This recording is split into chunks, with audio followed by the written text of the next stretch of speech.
Bismillahirrahmanirrahim. Uhayyikum bitahiyatul Islam, tahiyatul ahlal iman. Assalamualaikum warahmatullahi wabarakatuh. Alhamdulillahilladzi allafa baina qulubina wa asbahna bi ni'matihi ikhwana. Asyhadu an la ilaha illallah wahdahu la syarikalah wa asyhadu anna Muhammadan abduhu wa rasuluh. Wa nusalli wa nusallimu ala amiril muslihin wa sayyidil mujahidin sayyidina wa habibina wa qurrati a'yunina Muhammadin sallallahu alaihi wasallam wa ala alihi wa ashabihi wa man da'a bi da'watihi ila yaumiddin. Amma ba'd. Wa ya ayyuhal hadirun ma'asyiral muslimin, Bapak Ibu ingkang diberkati lan dirahmati Allah Subhanahu wa taala. Syukur kita aturaken dumateng ngarsa dalem Allah Subhanahu wa taala. Alhamdulillah sampun mari kabarokahan, kanugrahan, kesehatan dumateng kita sedanten sehingga insyaallah sonten menika kita saged bermuajahah thalabul ilmi kanthi kahanan sehat walafiat. Salawat dan salam taslim mugi kunjuk dumateng Kanjeng Nabi Muhammad sallallahu alaihi wasallam. Mugi-mugi kita angsal syafaatipun min yaumi hada ila yaumil qiyamah insyaallah. Kita lanjutaken pembahasan kita ingkang gegayutan kalih huru-hara atau peristiwa menjelang hari kiamat. Ada sebuah pertanyaan dari Syekh Muhammad Imron Basuni yang beliau itu menanyakan ya kepada seorang syekh ya dari Lebanon, yaitu adalah Syekh Amir Syakib Arsalan, di mana itu beliau bertanya, yang pertanyaannya itu adalah limaza ta'akhkharal muslimina wa taqaddama ghairahum. Kenapa kaum muslimin itu mengalami kemunduran sedangkan bangsa-bangsa lain itu mengalami kemajuan? Maka kemudian beliau menulis, Syekh Amir Syakib Arsalan, seorang ulama dari Lebanon yang kemudian pindah di Syria, ini kemudian memberikan jawaban di dalam majalah Al-Manar tahun 1929, 1 tahun setelah Sumpah Pemuda. Ya, Sumpah Pemuda 1928. Ini 1929. Beliau mencantumkan jawabannya itu di majalah Al-Manar, majalah daripada Syekh Rasid Ridho, seorang salafiyin ya dari Mesir. Di mana dalam jawaban itu kemudian dipaparkan oleh beliau penyebab dari kemunduran kaum muslimin itu ada dua hal. Yang pertama itu adalah faktor internal atau anasirud dakhiliyah. Kemudian yang kedua faktor eksternal atau anasirul kharijiyah. Jadi ada faktor internal, ada faktor eksternal. Faktor internal itu ada beberapa hal yang menyebabkan kaum muslimin itu mengalami kemunduran. Saya sebutkan yang pertama yaitu adalah bu'du anil kitabillahi wa sunnati Rasulillah sallallahu alaihi wasallam. Jauh dari kitab Allah, jauh dari tuntunan sunnah Kanjeng Nabi Muhammad sallallahu alaihi wasallam. Ini faktor yang pertama. Faktor yang kedua yaitu adalah ada musikoh bil muslimin, ada musikoh bil Islam, yaitu mereka itu tidak percaya atau tidak sikoh kepada Islam, sehingga akhirnya mereka mencari-cari isme yang lain, entah itu komunis, entah itu kapitalis, entah itu kemudian materialistis, entah itu ibahiyah ya atau nafiyah, ya semuanya dicari selain Islam. Itu yang kedua, ada musikoh bil Islam, tidak sikoh atau tidak percaya kepada Islam. Kemudian yang ketiga yaitu adalah at-tafriqah. At-tafriqah itu apa? Perpecahan, tafarruq atau furqatu fiddin, furqah di dalam agama. Maka perpecahan sudah lazim di kalangan kaum muslimin sehingga akhirnya mereka tidak bisa bersatu. Ini yang nomor 3. Yang nomor 4 yaitu adalah taklid. Ya, taklidul a'ma, yaitu taklid buta, mengikuti seseorang tanpa ilmu. Akibatnya apa? Muncul yang namanya wijahiyah. Wijahiyah itu apa? Pengkultusan, takdis atau kultus ya kepada manusia. Maka ada seperti Mama Gufron, ada yang kemudian ya seperti orang yang mengaku menjadi wali, ya, ada kemudian mengaku menjadi ratu adil, ada yang mengaku ya menjadi ya penguasa alam gaib, semuanya pokoknya diklaim bahwa dia itu bisa menguasai segala sesuatu. Akhirnya mereka ikut. Akhirnya kesesatan itu menjadi semakin banyak. Taklidul a'ma, yaitu taklid atau mengikuti tanpa ilmu. Kemudian yang kelima yaitu adalah ya mereka itu takhallafu anil hadaratil ya muhaddisah.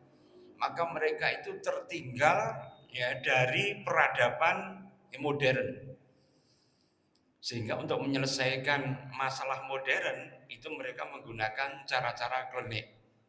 Untuk menyelesaikan seperti misalnya dinasti Ottoman yang terakhir, ketika mereka itu mengimpor kapal itu dari Inggris, kapal uap, ketika kemudian kapal itu tidak jalan, mereka bukan memanggil teknisi, enggak, malah memanggil peruqyah. Paham ya ini ya? Ya diruqyah supaya apa? Ya kapalnya itu jalan. Ini namanya ghairul waqi', ya, tidak sesuai dengan realistis. Tidak realistis. Harusnya kan kalau kapalnya itu rusak, motor uapnya kan harus didandani dulu. Tapi ini tidak diwiriti dulu. Karena apa? Saat itu kaum muslimin jatuh ke dalam kehidupan ya tasawuf, tapi tasawufnya itu tidak jalan. Ya, tasawufnya itu kemudian segala sesuatu ya pasti bisa diselesaikan hanya dengan doa dan dengan ya wirid saja. Ini namanya apa? Paham fatalistik, paham nihilistik, tidak mau berupaya tapi menyerahkan semuanya pada Gusti Allah. Ini masuk dalam akidah yang namanya Jabariyun atau Jabariyah. Alirannya namanya Jabariyah, orangnya namanya Jabariyun. Yaitu orang hanya percaya bahwa manusia itu seperti wayang, nek wis dilebokne ya kotake wis selesai. Cuma itu tok, ini seperti wayang, diubah-ubahne dalang tok, baru terus masuk, tidak mempunyai hak untuk ikhtiar. Ini adalah 5 faktor ya internal. Ini tak sebutkan KPH biar nanti enggak keskip ya. Kemudian faktor yang kedua yaitu faktor khorijiyah atau faktor eksternal. Faktor eksternal apa? Yang pertama adalah ya serangan atau hujumul gharbiyah, yaitu imperialisme dan kolonialisme daripada negara barat. Gerakannya itu namanya apa? Hujum. Hujum itu serangan. Ya. Gharbiyah itu apa? Barat. Maka budayanya namanya takhribiyah. Takhribiyah itu apa? Pembaratan. Pembaratan itu semua budaya itu diubah menjadi western. Coba jenengan dulu kan kita pakai sarung, dodot dan sebagainya kan, diubah menjadi ya pantalon. Tahu ya pantalon? Celana itu loh. Ya. Kalau dulu kan kita pakai sarung kan atau pakai jubah, itu diubah menjadi gaya barat. Dulu wanita kita itu kemudian ya memakai jilbab setelah Raden Menot itu Hamengkubuwono kelima. Ini kemudian ya itu kemudian dibunuh oleh istrinya, maka penggantinya Hamengkubuwono ke-6 itu merupakan kolonel daripada VOC. Nah itu kemudian membawa nilai barat itu di keraton Ngayogyakarta. Sehingga tarian lawung yang dulu ditarikan oleh para laki-laki diubah menjadi wanita. Yang mereka memakai pakaian yang tertutup diubah menjadi pakai kemben. Itu sejak Raden Mas Menot itu. Ya, karena beliau itu ya pangeran yang lemah. Kalau pangeran ya, Sedo Pesiar yaitu Hamengkubuwono ke-9 itu sebenarnya bagus karena apa? Didampingi oleh Pangeran Diponegoro. Tapi beliau itu karena dianggap potensi bisa ya membuat keraton menjadi lebih baik, maka beliau itu dibunuh. Siapapun yang membunuh ketika beliau itu pesiar di pantai itu ditarik kakinya sehingga akhirnya beliau meninggal pada umur 19 tahun. Maka beliau sebagai Pangeran Sedo Pesiar atau Hamengkubuwono keempat. Hamengkubuwono keempat ya, yang ketiga itu ayahnya Pangeran Diponegoro. Pada waktu digantikan Hamengkubuwono kelima, Raden Mas Menot, ini Pangeran Diponegoro diasingkan di Selong di ujung Pandang. Jika akhirnya kemudian Barat itu masuk semua di keraton Yogyakarta Hadiningrat, semua tatanan itu dirubah, nggak boleh menggunakan bahasa Arab. Nah, dan tidak boleh kemudian yang menggunakan seluruh nilai-nilai Islam, semua digantikan dengan tradisi Jawa. Nah ini akhirnya terjadi yang namanya takhribiyah. Takhribiyah itu apa? Pembaratan. Karena itu ma'asyiral muslimin akhirnya kemudian tertinggal. Ini adalah hujumul gharbiyah, serangan dari barat. Ya, siarnya apa? God, gospel, and glory. God itu apa? Mencari kekayaan. Gospel itu apa? Menyebarkan agama. Ya, glory itu apa? Mencari kejayaan. Ya, ini adalah faktor eksternal. Kedua, negara barat itu lebih ulet di dalam bekerja. Coba Thomas Alva Edison itu untuk menciptakan satu bola lampu, beliau itu percobaannya sampai beribu-ribu kali. Baru ketika mencapai sekian ribu kali baru berhasil. Nek wong Jawa kira-kira sanggup apa ndak bolak-balik gagal. Malah ditinggal perung mawon. Iya apa ndak? Jadi orang barat itu mempunyai sifat apa? Musabaroh. Musabaroh itu di atas kesabaran, apa telaten, utun, meligi, rajin, ulet. Nah, nek wong Jawa itu senengannya apa? Leyeh, enak tenan. Nek wis kok wesel ngono, lowenggo apik-apik meteti manuke, bar itu kemudian ngombe kopi, ya gulane gula merah, ambil celupne ya. Hidangan itu telo kaspe, medhuk ngoten wis ngoten. Wis maghribe iso kepancal, isya iso kepancal, gur koja sampai malam. Ini terjadi di abad-abad ke-18, 19. Sehingga akhirnya apa? Islam itu menjadi semakin mundur. Ya, karena itu ma'asyiral muslimin, karena Belanda melarang tulisan Arab, bahasa Arab, maka ulama kita menciptakan yang namanya huruf pegon. Tahu ya huruf pegon? Tulisannya Arab tapi bahasanya Jawa. Itu dalam rangka apa? Untuk mensiasati kalau kemudian dicampur dengan hadis nggak konangan. Karena mata-mata Belanda itu banyak dimasukkan ke pondok pesantren. Ya, karena itu ma'asyiral muslimin, inilah yang kemudian Belanda itu berusaha untuk apa? Mereka itu lebih ulet, lebih kuat. Coba bangunan Belanda kira-kira lebih kuat dengan bangunan kita apa enggak?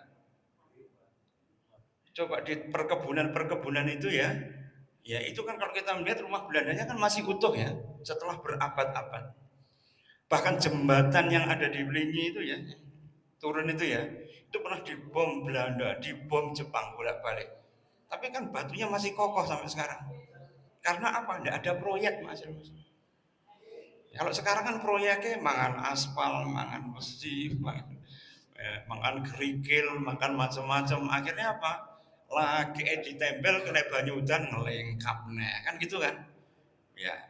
Berapa banyak ya jalan-jalan di tempat kita itu hampir semuanya berdidandani mesti rusak. Karena apa? Tidak ada yang namanya indibat. Indibat apa? Disiplin.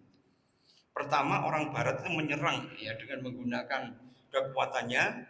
Yang kedua, mereka itu adalah orang yang paling telaten dan paling sabar. Mereka itu sabar ya, dalam keadaan kepepet sekalipun mereka itu sabar sekali. Tahukah jenengan ketika Sultan Agung menyerang Batavia tahun 1928 sampai 1929, itu pasukan Zhang Peter Sun Kun itu cuma 700. Sedangkan pasukan Sultan Agung itu membawa berapa? Hampir 50.000 pasukan. Tapi tidak bisa mengalahkan pasukan yang kecil. Karena apa? Karena pasukan kita itu diganggu oleh pengkhianat. Caranya bagaimana? Zhang Peterson Kun itu kemudian membayari ya seorang tumenggung namanya Indranata itu untuk ya mencari lokasi ya apa itu tempat penyimpanan makanan Sultan Agung yang diletakkan di Indramayu, di Cirebon, pokoknya di pinggir-pinggiran pesisir. Itu kemudian dibakari semua oleh Belanda lewat antek-antek yang kemudian dibayari tadi. Akhirnya apa? Pasukan Baurekso, Tumenggung Baurekso, ketika mau menyerang itu kekurangan langsung tadi. Akhirnya mudah sekali dibom ya dari jarak jauh itu dengan menggunakan meriam. Ya, akhirnya kemudian mereka kalah tadi. Ya, ini kenapa penyebabnya karena pengkhianatan. Ya, jadi wong awak EDW itu apa enggak kuat gelayat. Nek dikasih apa? Fulus atau cuan. Ya, yang pertama tadi adalah mereka lebih sabar, lebih telaten. Yang kedua, mereka mempunyai serangan yang masif untuk merubah sebuah kebudayaan. Kemudian yang ketiga, mereka itu adalah orang yang paling disiplin. Sehingga kalau mereka disiplin, meskipun jumlahnya sedikit, mereka bisa mengalahkan jumlah yang banyak. Caranya dengan apa? Dengan mengadu domba. Bayangkan dengan Khalid bin Walid. Khalid bin Walid itu hanya membawa pasukan ya sekitar nggak sampai 10 ribuan. Itu melawan tentara Persia Hormuz itu yang jumlahnya 200 ribu. Kira-kira nak berhadapan langsung itu menang putih Pak. 10.000 musuh meh 200.000. Yo tangeh lamun itu nek wong Jawa. Mesti kalah. Tapi Khalid bin Walid itu kemudian mengadakan dia kemudian melihat kelemahan tentara Hormuz itu apa? Yaitu mereka memakai baju perang ya baju besi yang sangat tebal. Terus mereka itu memakai kuda-kuda non-Arab. Ya, kuda-kuda dari Persia, kuda dari Asia Tenggara, ya, atau Asia Tengah. Yang kuda-kuda itu kalau masuk di padang pasir mesti gampang kesel. Kemudian mereka membawa perbekalan perang itu terlalu banyak. Manjane, kemudian juga ya peralatan perang yang berat-berat itu untuk menggempur benteng dan sebagainya. Itu diseret ke sana kemari. Maka Khalid bin Walid meskipun pasukannya kecil, dia itu hit and run. Caranya bagaimana? Dengan mengecoh telik sandi atau mata-matanya. Tiba-tiba Khalid bin Walid itu berada di kota A, moro-moro di kota B, moro di kota C, kembali di kota A, sampai kemudian pasukan Hormuz itu kelelahan sendiri. Setelah kelelahan mereka berserang, 200 pasukan itu hancur lebur semua. Dan nanti sisanya dihabisi oleh Sa'ad bin Abil Waqqas sebagai panglima Qadisiyah. Ini super power bisa hancur hanya dengan pasukan kecil. Karena apa? Menggunakan akal. Lah Belanda itu juga menggunakan akal untuk menaklukkan Indonesia yang besar ini. Caranya dengan apa? Mengadu domba. Divide et impera. Dan Jepang itu juga menggunakan orang-orang luar itu untuk membunuh bangsa kita. Tahukah antum ketika kemudian John Peterson Kun itu datang di Pulau Wandan. Wandan itu sekarang namanya Banda. Dulu namanya Banda Neira.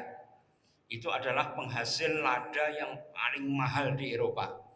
Ketika sulit ditaklukkan karena semuanya muslim di situ, maka kemudian John Peterson Kun itu dengan pasukan Belanda tidak mungkin bisa menguasai. Akhirnya apa? Dia menyewa ya ninja dari Jepang, dari klan Tokugawa.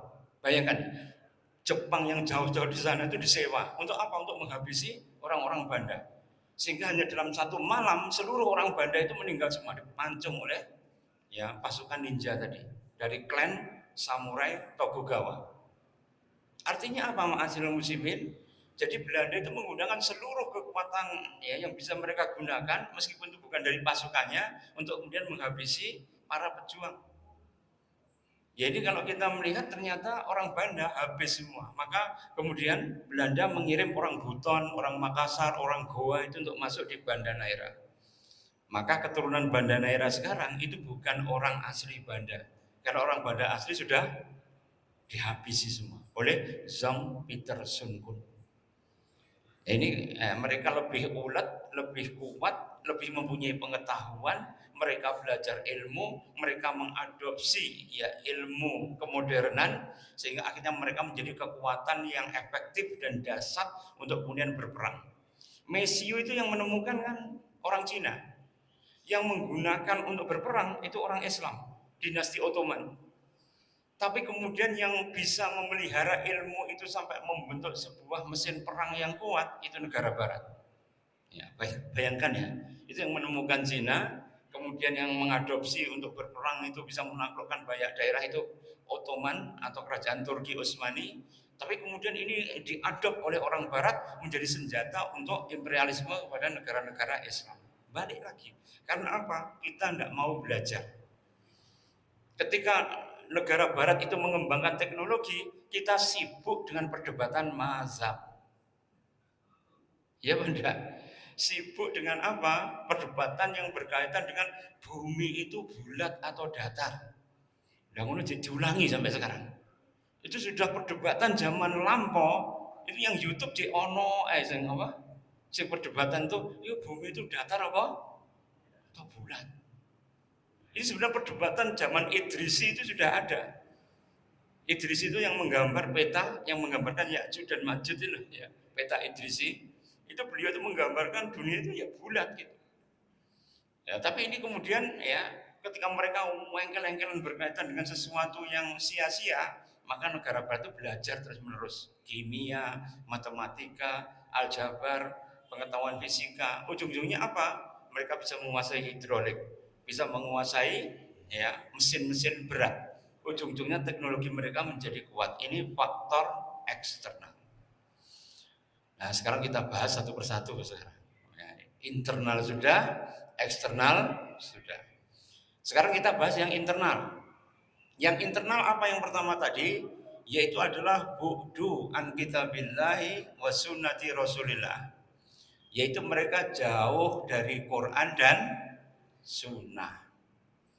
Kenapa mereka jauh dari Quran dan sunnah? La yabqa minal Quran ila rasmuh. Tidak dijadikan Quran, cuma hanya huruf-hurufnya saja. Wa masajiduhum ya imaratun wa huwa kharabum minal huda. Masjid-masjid mereka megah tapi tidak digunakan untuk kemudian memberikan hidayah pada manusia. Kharabun minal huda, kosong dari petunjuk. Maka ketika kemudian mereka keluar, ya iyad harul juhala, yang ada apa? Hanya para orang yang bodoh. Karena itu ma'asyiral muslimin, orang yang paling celaka itu apa? Yaitu adalah ya alimul munafiq, orang alim tapi munafik, dan kemudian al-ubadul juhal, hamba yang rajin ibadah tapi bodoh. Ini dua-duanya sama ini. Alim tapi munafik, hanya mencari kehidupan dunia. Kan banyak sekali sekarang orangnya. Ngeduk-ngeduk di pintu penguasa itu banyak sekali. Zaman para tabi'in, tabi'ut tabi'in, zaman salafun soleh kita, zaman salafus soleh, itu ketika seorang Ja'far al-Mansur, seorang khalifah, itu kemudian salah seorang ulama itu tidak mau bekerja sama, nggak mau dijadikan hakim. Ya makna hakim itu gajinya tinggi. Dia tidak mau. Akhirnya apa? Yaitu kemudian disuap dengan menggunakan uang 60.000 dinar. Satu dinar sama sekarang ya 10 juta lah sekarang. Karena satu dinar itu 4,6 gram emas. Kalau emas sekarang itu hampir mencapai 2 juta, berarti 2 kali 5. Piro? 10. 10 ya juta kali berapa? 60.000. Nah, sampai hitung dewe. Duitnya piro? Ya, itu dilemparkan di atap rumahnya. Kemudian Abu Ja'far al-Mansur itu setiap tahun itu nyambangi, didelok terus dicukup apa ndak duit. Ternyata sampai 2 tahun itu duit orang dicukup. Sampai duit itu ngelumut-ngelumut. Nek wong saiki dikek isak ngono kira-kira pripun? Jenenge rindik asu dikiti. Mak plowencing ngono kan ya. Ya itu kalau orang-orang sekarang begini, tapi orang zaman dulu itu begitu ifah. Nah, zaman sekarang ini kalau mencari ifah sulit. Di Muhammadiyah ada orang yang ifah, di NU pun juga ada orang yang ifah. Ya, AR Fakhrudin ditawari menteri, beliau menolak. Wes kekno jamaah ya, aku enggak gelem. Dan beliau itu hidup dari rumah dinas. Ketika beliau meninggal, rumah dinas kan diserahkan kepada Perserikatan Muhammadiyah. Dan kemudian dia mencari kontrakan. Kira-kira enek memimpin sing ngoten niku sak menika? Tak pisan. Idham Khalid itu menjadi dua-duanya, Pak A.R. Fakhrudin dengan Idham Khalid, ini dua-duanya menjadi pemimpin NU dan Muhammadiyah yang paling lama. Lebih dari 3 kali semua ini. Kenapa kok disukai beliau? Karena zuhud, nggak mencari harta. Idham Khalid itu menjadi ya, ketua MPR beberapa kali. Tapi begitu anaknya, aku didadekne pegawai negeri toh. Sampean kan pejabat. Ya. Nah, nek awakmu ki wong biasa mungkin tak sengkuyung mlebu nek sampean iki bapake iki ketua MPR, kuwi padha karo nyogok. Siapa sing akan menolak proposalnya Idham Khalid? Kan tidak ada kan? Beliau menyuruh anaknya itu dodolan yang dalan, Pak. Kira-kira enak sekarang. Ya, pejabat sing nyuruh anaknya dodolan yang di jalan, dodolan makanan, dodolan minuman. Itu Idham Khalid. Ketika beliau pensiun dari ketua NU dan ketua MPR, maka beliau kemudian kembali ngajar lagi menjadi kiai lagi. Selesai. Tapi kiai sekarang membuat ontran-ontran. Saya ikut Walid saka padi. Jenenge mah padha aku lho, gak wani nyebut. Yaitu mencabuli para santriwatinya. Bayangkan antum bisa melihat ya, ketika mereka mendapatkan sedikit saja kesempatan, wis kaya kucing dikei gerih, wis memet tindak karuan. Itu karena apa? Ittibaul hawa. Walau tabaul haqqo ahwaahum, andekan al-haq itu mengikuti hawa nafsu, la fasadatis samawati wal ardu wa ma fihina. Pasti langit dan bumi akan dan seluruh di dalamnya akan rusak semua. Kalau apa? Kebenaran itu mengikuti hawa nafsu. Ya, karena itu ma'asyiral muslimin, jenengan hidup di akhir zaman. Semakin jenengan sabar, ya tidak tergiur dengan kehidupan dunia, maka jenengan pasti akan selamat. Pes jenengan meneng tok ae, ibadah tok ae. Nanti lah ditransferi banyak pahala dari orang lain. Orang lain haji, umrohnya plus bisa. Tapi dia gosok pajak. Ya benda. Dan kemudian pajaknya yang kurang dibebankan pada jenengan semua. Jenengan kerja keras entek kalau bayar pajak tok. Iya benda. Jadi kerja keras jenengan itu tidak sia-sia, ma'asyiral muslimin. Nanti kebaikan jenengan untuk menghidupi anak istri, untuk bertahan hidup, mencegah supaya tidak minta-minta, ya itu nanti akan dibalas oleh Allah Subhanahu wa taala. Caranya bagaimana? Transfer pahala. Wong di TF kan seneng toh. Ya TF duwe seneng TF pahala masyarakat muslimin. Jadi kalau jenengan tuh kemudian dizalimi oleh orang lain, maka jenengan gur meneng tok, sing penting jujur, imane lurus sesuai dengan Quran dan Sunnah, wis nanti amalan itu akan moro dewe pada kita tanpa kita ibadah. Karena apa? Kita mendapatkan dari orang yang muflis. Muflis itu apa? Orang yang bangkrut. Jadi jenengan tidak usah ya silau dengan ya banyaknya ibadah orang lain.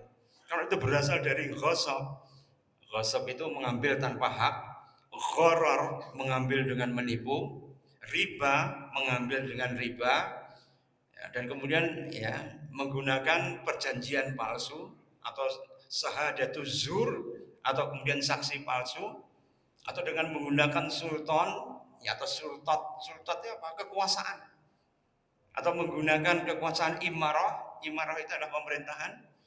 Semua itu semua akan dipertanggungkan di hadapan Allah Subhanahu wa taala. Jadi jenengan tidak usah khawatir, karena menjelang akhir zaman ini yang penting kita tidak jauh dari Quran dan Sunnah.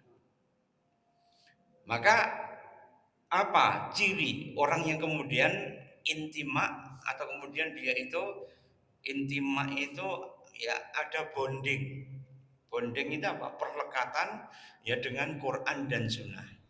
Yang pertama apa? Dia pasti mahabbatullah. Pasti dia itu cinta kepada Allah Subhanahu wa taala. Kemudian yang kedua, ya pasti dia itu orang yang ikhlas. Ya, orang yang ikhlas itu apa? Orang yang senantiasa ya dia itu mengikhlaskan semuanya hanya lillahi ta'ala. Karena apa? Petunjuk dari Quran, manusia itu untuk hidup wal akhiratu khairu wa abqa. Ya, wal akhirah, sedangkan akhirah khairun itu lebih baik. Wa abqa itu lebih ya baqa atau lebih kekal. Sehingga kalau orang yang beriman itu malah memilih yang kekal, tidak memilih yang fana. Tapi kalau orang munafik pasti memilih untung yang tampak saja. Coba kalau mereka itu kemudian sudah berkuasa, maka mereka akan mengambil ya semua yang mereka dapatkan hanya untuk menjadi penguasa. Itu seperti gubernur Kalimantan itu laundrynya sampai 450 juta. Ya, akuarium air laut itu ya 197 juta. Untuk kursi pijat enak-enak ya. Itu ratusan juta. Ya, bayangkan hanya untuk ya sesuatu yang remeh-temeh, ya hanya untuk penglihatan ya, nafsu sufia ya atau nafsu yang berkaitan dengan lawama itu mereka labui seperti itu. Sedangkan itu semua kenikmatan itu akan dipertanggungjawabkan. Awalu nikmah yuhasabu yaumal qiyamah. Salah satunya nikmat yang akan ditanya oleh Allah Subhanahu wa taala yang pertama kali apa? Yaitu adalah bardan, kesejukan. AC ini ditanya gitu. Ya, yang pertama kali ditanya itu apa? Kelezatan atau kenyamanan ketika kita itu summa latus aluna yauma idin anin naim. Ya, maka pada hari itu semua kenikmatan itu akan ditanya oleh Allah. Jadi kalau orang beriman menghubungkan dengan Quran, kemudian dia itba di mata Kanjeng Nabi, maka dia akan selamat. Ya, karena itu ma'asyiral muslimin, kalau orang Islam itu kemudian menjauhi Quran, ujung-ujungnya apa? Pasti mencari isme yang lain. Bayangkan kalau antum melihat ya, ajaran Ahmadiyah yang menciptakan itu Mirza Ghulam Ahmad. Dia menulis kitabnya Tazkirah itu ya dalam keadaan mabuk. Dia itu ternyata pecandu atau pemadat. Dan agama itu diciptakan oleh pemerintah kolonial Inggris. Yang paling mencolok itu agama itu menyuruh pemiliknya untuk kemudian menghormat kepada Ratu Victoria. Wah, ini ya agama menghormat pada Ratu Victoria. Ini agama Ahmadiyah. Maka Ahmadiyah itu terpecah menjadi dua, ya, Qadiani dan Lahori. Qadiani dan Lahori. Lahori tadi nanti melahirkan penyair namanya Iqbal. Ya, antum tahu ya Iqbal itu orang Ahmadiyah. Nah itu ketika masuk pertama di Indonesia, ya beberapa orang Islam itu yang tidak tahu bahwa itu adalah agama buatan kolonial Inggris, diadopsi habis-habisan. Ya karena apa? Mereka nggak pelajari Quran secara kafah. Ya ayyuhalladzina amanu dakhulu fisilmi kafah. Masuklah antum ke dalam Islam itu secara keseluruhan. Maka ketika mereka mengambil Islam sebagian, mencampakkan sebagian, maka mereka akan mendapatkan khisyun fil hayatid dunya, yaitu kehinaan hidup di dunia. Surat Ali Imran ayat 85. Afatu'minuna bi ba'dil kitab wa takfuruna bi ba'din. Wa may yaf'alu dzalika minkum ila khisyun fil hayatid dunya. Wa yaumal qiyamati yuraddu ila asadil azab. Kalau mereka beriman kepada sebagian kitab Allah, ingkar kepada kitab yang lain, kemudian mereka hanya mengambil separuh-separuh sesuai dengan keinginan mereka, sesuai dengan hawa nafsu mereka, maka mereka mendapatkan kehinaan hidup di dunia. Dan pada hari pembalasan mereka akan dihadapkan kepada penghakiman yang sangat keras, yang akan dihisab oleh Allah dengan hisab yang sangat dahsyat sekali. Ya karena itu ma'asyiral muslimin, maka ketika kita menghadapi banyak sekali huru hara pada hari kiamat, kembalinya pada apa? Quran dan Sunnah. Wa in tanaza'tum fi syai'in farudduhu ila Allahi wa rasulih. Kalau jenengan berselisih dengan sesuatu, balekno dumateng Quran dan Sunnah. Ya, karena itu kalau pejuang kita kembali pada Quran dan Sunnah, selesai. Jenderal Sudirman itu memelihara wudhu, maka dia diserang Belanda, nggak bisa, ya ketangkep. Meskipun beliau menderita penyakit TBC, ditandu ke sana kemari, tidak pernah Belanda bisa menangkap. Pangeran Diponegoro bisa ketangkep karena dipasang benteng pendem itu sampai 350 benteng. Bayangkan benteng pendem itu ya ditanam Belanda sejak di Kertosono. Ya, Kertosono itu kan ada jembatan kan di Mengkreng itu ya.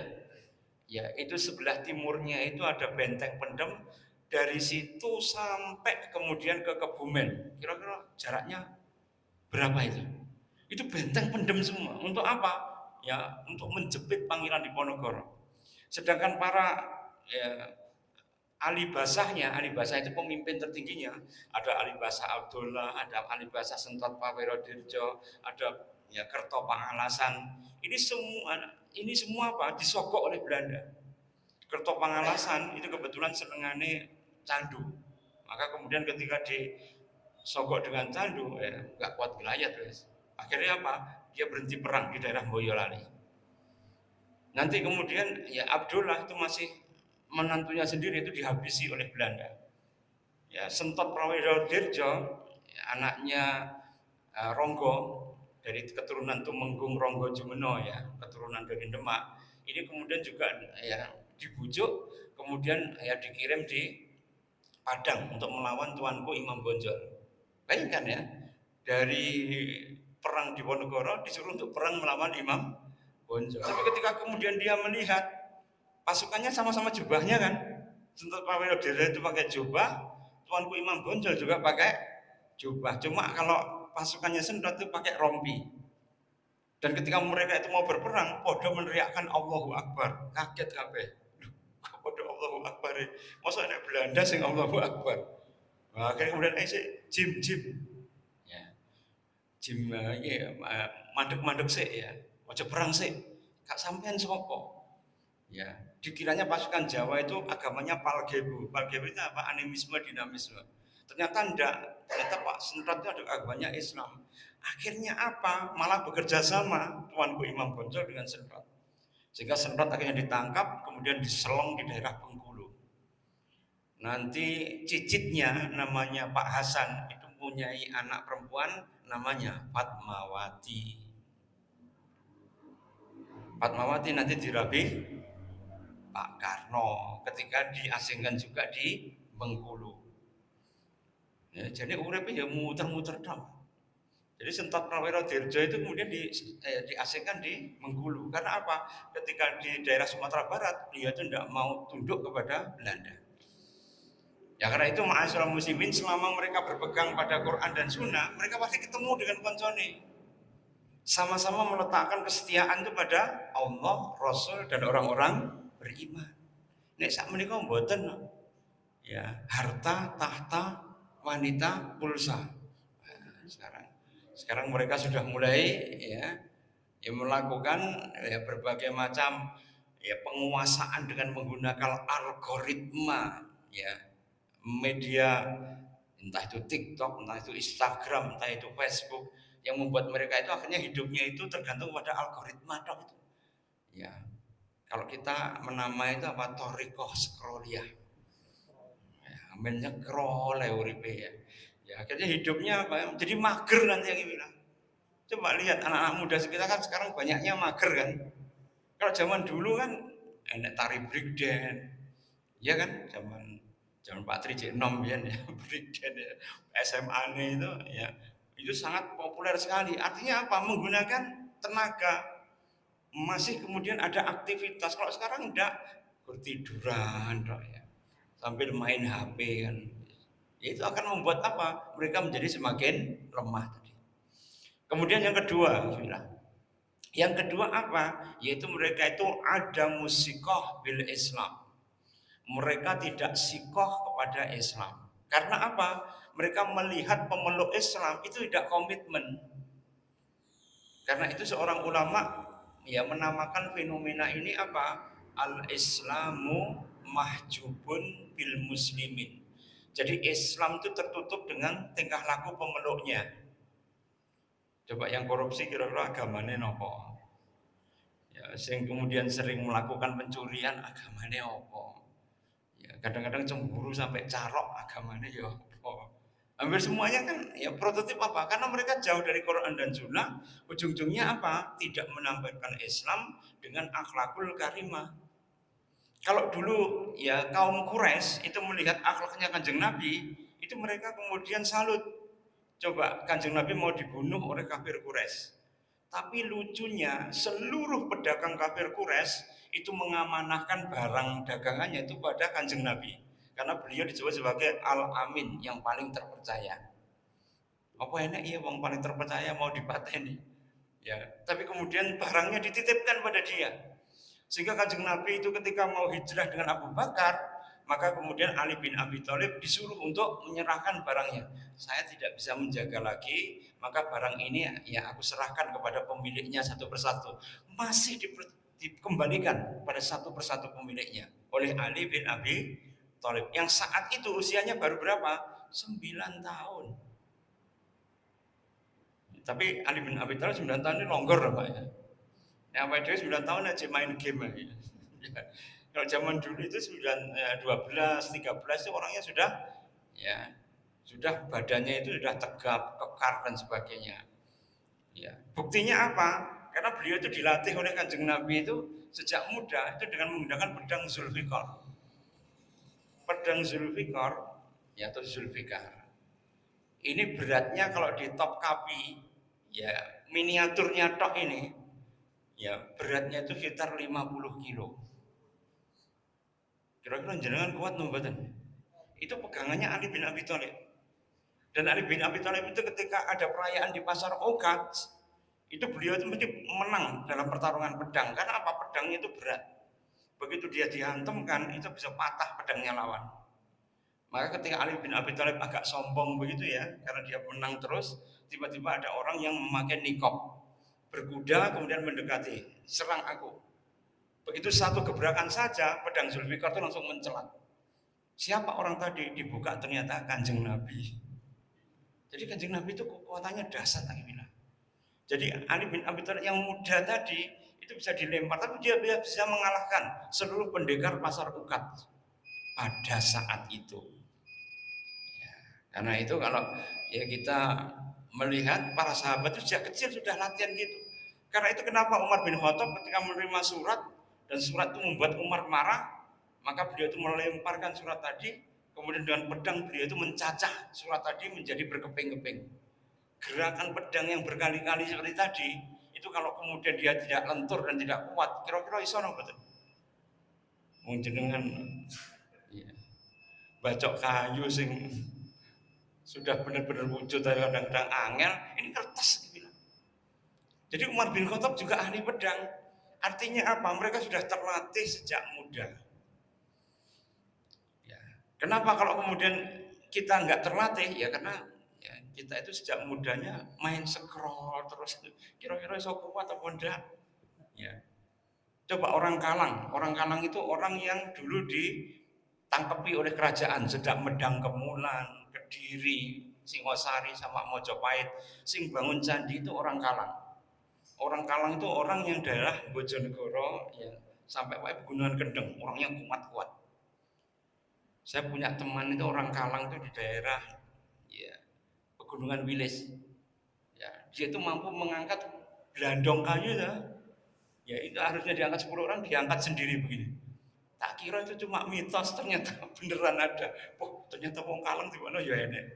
Ya. Saya dulu kan membaca literaturnya itu, masa ya enek tau wong kuat kayak gini. Ternyata ada. Dan orang Kalang itu dulu diterantai oleh para penguasa Medang Kemulan, dirantai oleh para penguasa Kediri untuk apa? Untuk disuruh membangun candi karena mereka kuat-kuat. Mengangkati batu granit itu sampai ke atas itu mereka kuat semua. Dan orang Kalang itu sering digunakan Belanda untuk apa? Menjadi marsose. Ya karena itu ma'asyiral muslimin, karena apa mereka kuat? Karena mereka itu gennya itu sejak kecil itu bekerja keras. Maka gen kita itu kan gen leyeh-leyeh kan. Jadi untuk kemudian dipacu menjadi lebih kuat itu sulit. Kalau Jepang itu kan menggunakan ya, apa itu filosofi Zen. Zen itu apa? Itu mereka menggunakan ya, filosofi samurai. Ya, sehingga kalau mereka itu benar-benar sudah disiplin, itu mereka benar-benar kuat sekali. Sehingga kerajaannya dibom sekalipun Hiroshima Nagasaki, mereka masih muncul menjadi negara kuat. Vietnam juga begitu. Ingat ya, kerajaan Mataram itu kan aslinya dari Vietnam. Wijayawarman yang membuat Angkor Wat itu pernah ya menjadi raja ya dengan dinasti Samaratungga. Ya, membuat Borobudur. Pada waktu arsitekturnya itu Gunadarma. Itu Wijayawarman itu dari mana? Sing membuat Angkor Wat itu di Thailand. Akhirnya masih ada hubungan kan? Ya, kerajaan besar. Dan mereka itu adalah orang yang benar-benar mempunyai kekuatan yang luar biasa. Karena apa? Gennya itu gen pejuang semua. Karena itu kenapa Indonesia nggak ditaklukkan kayak orang Indian di Amerika, nggak ditaklukkan seperti orang aborigin di Australia. Karena apa? Mereka itu gennya pejuang semua. Dan kalau mereka kembali pada Quran dan Sunnah, dan mereka itu kemudian bangga pada Islam, insya Allah kita tidak akan ketinggalan lagi. Ya, tapi kayaknya waktunya sudah habis ya. Insya Allah kita teruskan lagi ya minggu depan untuk menerangkan sesi-sesi yang berikutnya yang ternyata masih banyak. Ya nanti kita akan berjumpa dengan Ghazwul Fikri, yaitu perang pemikiran. Yang perang pemikiran itu akan membuat umat Islam itu menjadi generasi letoy. Letoy itu apa? Lemah ya. Dan tidak mempunyai ya izah ya izul Islam wal muslim. Mungkin ada yang mau ditanyakan sebelum kita tutup? Kalau tidak ada, kita lanjutkan dengan sholat isya. Ya, dari ana cukup sekian. Rabbana dzalamna anfusana wa illam taghfir lana wa tarhamna lanakunanna minal khasirin. Rabbana ghfir lana wa israfana fi amrina wa sabbit aqdamana wa kafir anna sayyi'atina wa tawaffana ma'al abrar. Rabbana ghfir lana dzunubana wa liwalidayna warhamhum kama rabbawna shigharan. Rabbana la tuzigh qulubana ba'da idh hadaitana wa hab lana min ladunka rahmah innaka antal wahhab. Wa sallallahu ala sayyidina Muhammadin wa ala alihi wa sahbihi wa baraka wa sallam. Walhamdulillahi rabbil alamin. Kita tutup dengan istighfar 3 kali dan doa kafaratul majlis. Subhanakallahumma bihamdika asyhadu an la ilaha illa anta wa atubu minkum wallahu muwaffiq ila aqwamit thoriq. Assalamualaikum warahmatullahi wabarakatuh.